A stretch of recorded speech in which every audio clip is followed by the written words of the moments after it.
Olá! Hoje é 21 de fevereiro. Começa agora o Radar FGV, podcast de notícias do Brasil e do mundo, sob curadoria do FGV Notícias e comentários de especialistas da Fundação Getúlio Vargas. No nosso radar de hoje, nós vamos analisar 3 grandes temas que estão movimentando a economia e a política no Brasil. Primeiro, vamos falar sobre a proposta de reduzir a jornada de trabalho, que está avançando no Congresso. Em seguida, a gente mergulha na polêmica dos chamados supersalários no serviço público. E, para fechar, vamos dar uma olhada na agenda internacional do Brasil com a busca por novos parceiros comerciais. Podcast Radar FGV. Vamos começar então com o nosso primeiro tema. Uma possível mudança nas regras do jogo do trabalho está em pauta.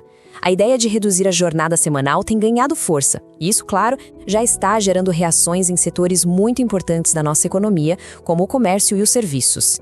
Olha, para quem tem um negócio que funciona todos os dias, a matemática parece direta, né?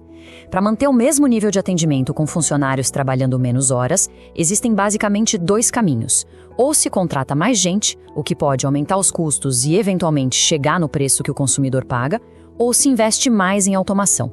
Sabe aqueles totens de autoatendimento, por exemplo? É um dilema e tanto entre custos, empregos e a eficiência do serviço. E o risco não é só financeiro. Quem traz essa análise é Daniel Duque, pesquisador do FGV IBRE. Na Europa você praticamente não encontra mercados abertos no domingo, nada também aberto em feriados, farmácias também fecham em horários ali entre 8 e 9 horas, enfim. E comparado com o Brasil, você vê uma grande diferença. É o que a gente chama de perda de produto, perda de economia. Bom, agora a gente muda de assunto e vamos para o nosso segundo destaque da semana, os gastos públicos. A polêmica da vez gira em torno dos chamados supersalários, um tema que voltou com tudo depois da sanção de reajustes para servidores do Congresso e do Tribunal de Contas da União. O centro dessa discussão, que inclusive levou a vetos presidenciais, foi a questão dos penduricalhos. Mas o que é isso, afinal? Basicamente, são benefícios e gratificações que, quando somados ao salário, podem fazer o valor total ultrapassar o teto permitido pela Constituição. A ideia dos vetos foi justamente essa: garantir que os aumentos aprovados respeitassem esse limite máximo da lei. Mas é preciso analisar com cuidado. Para Eduardo Green, professor da FGV e AESP, é muito importante evitar generalizações.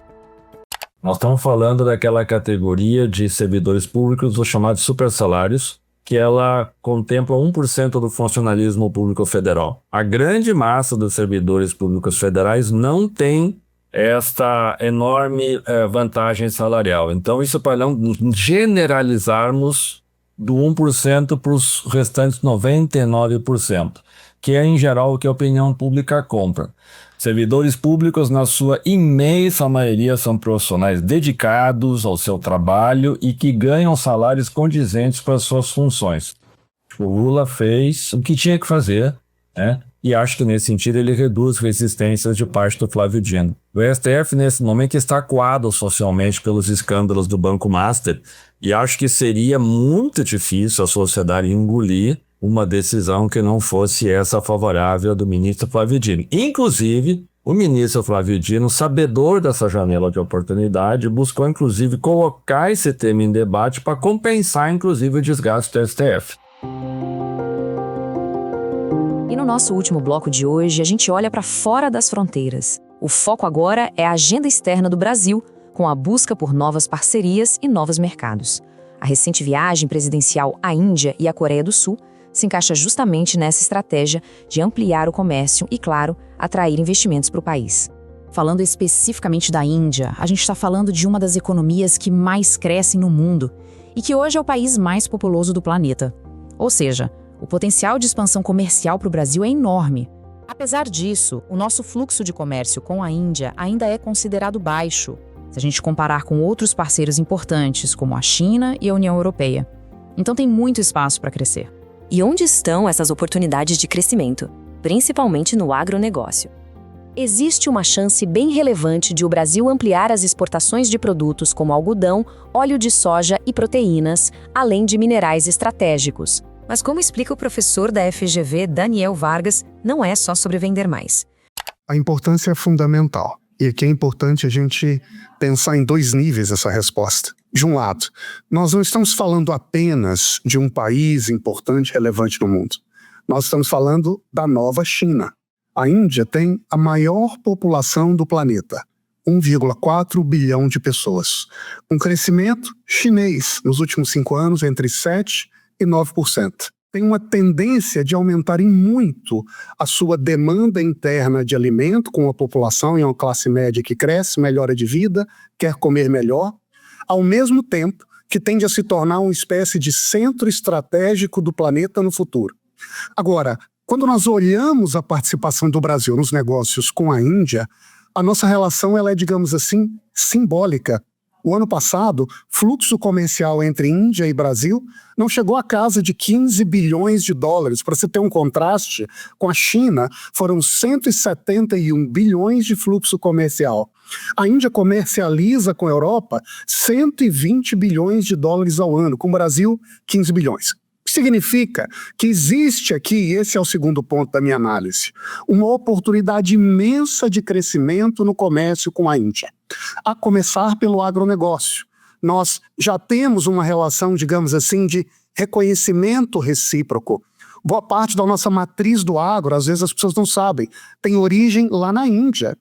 A nossa pecuária, Nelore, é o gado, o gir, é um gado, né, uma raça, são raças, tanto no corte como no leite, que tem origem indiana. Porque é evidente que o Brasil, quando vai ao mundo e dialoga com líderes e discute possibilidades de proximidade comercial, a gente quer vender, mas a gente também quer que esses países, quando possível, invistam no Brasil para gerar emprego, trazer tecnologia e promover o desenvolvimento aqui em casa.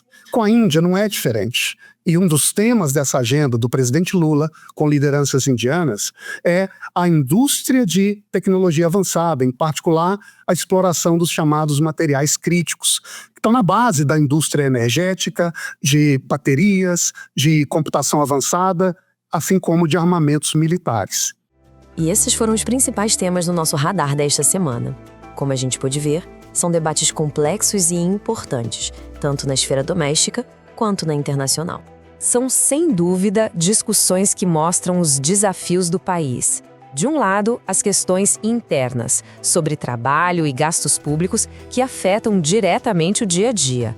Do outro, a busca por novas oportunidades lá fora, em um cenário global que não para de mudar. Esse foi o Radar FGV de hoje. Voltamos semana que vem com mais notícias. E não perca, de segunda a sexta, o Radar Drops na sua plataforma de áudio favorita. Até lá!